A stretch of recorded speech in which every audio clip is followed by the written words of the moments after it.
నమో భగవతే వాసుదేవాయ నమః. ఓం నమ శివాయ. మాఘపురాణము 6వ అధ్యాయం గురించి వీడియోలో తెలుసుకుందాము.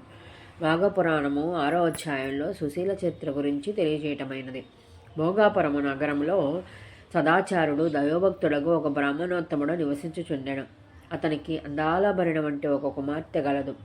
ఆ కన్య పేరు సుశీల. మంచి శీలం కలది, మంచి బుద్ధిమంతురాలు, చిన్నతనం నుండి దైవభక్తి కలదై ఎల్లప్పుడూ ఏదో ఒక వ్రతమును స్వీకరించుచు పురాణపట్టణం నందే సదా మనసును నిలిపి కాలం గడుపుచు యుక్త వయస్కురాలే పొన్నమి చంద్రుని బోలు మూము గలదై ఉండెను.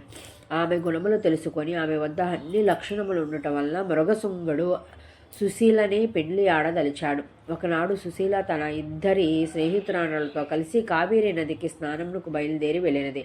ఆ సమయమున ఒక ఏనుగు అడవి నుండి గింకారం పెట్టుచు వచ్చి స్నానార్థమై వచ్చిన ఆ ముగ్గురు కన్యలను తనుపుదొచ్చెను. వారు భయపడి ఏ దిక్కు కానక ముందు వెనుకగులు చూడక పిక్కబలం కొద్దీ పరిగిడ పోవచుండగా దారిలో గుట్టు లేని నూతిలో పడి ప్రాణములు విడిచి ఆ సంగతి వారి తల్లిదండ్రులకు తెలిసి వచ్చి చూసేసరికి ముగ్గురు చనిపోయి ఉన్నారు.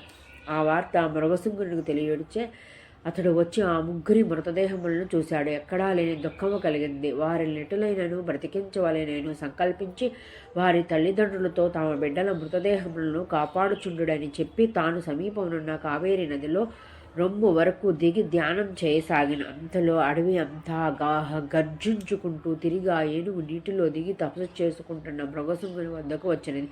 ఆయనను మృగశృంగుడు చలించలేదు, నిర్భయంగా ధ్యానిస్తూనే ఉన్నాడు. ఏనుగు కూడా మృగశృంగునికి ఎదురుగా నిలబడి దీక్షగా చూడసాగింది. అటులా కొంచెం సేపు నిలబడి తటాలున తన తొండెంతో మృగశృంగుని పట్టుకుని తన వీపుపై నెక్కించుకున్నది. ఆయనను ఆ బ్రాహ్మణ కుమారుడు భయపడగా ఇది అంతయు శుభసూచకమని తలచినాడు. నీరు మంత్రించి ఏనుగుపై చల్లెను. తన రెండు చేతులతో దాని శరీరాన్ని నిమిరాడు. క్షణంలో ఆ ఏనుగు తన రూపం వదిలి ఒక దేవతా రూపంలో నిలబడి తనకు శాప విమోచన కలిగించిన ఆ మృగశృంగునికి నమస్కరించి దేవలోకమునకు పోయిన. వింటివా దిలీప మహారాజా, మాఘస్నాన ఫలం వల్ల ఏనుగులకు శాప విమోచనమై ఎట్లు నిజరూపం వచ్చినదో మిగిలిన వృత్తాంతం కూడా శ్రద్ధగా ఆలంకింపము. మిగతాది మాఘపురాణము 7వ అధ్యాయంలో తెలుసుకుందాము. ఓం నమో భగవతే వాసుదేవాయ నమః. ఓం నమో భగవతే వాసుదేవాయ.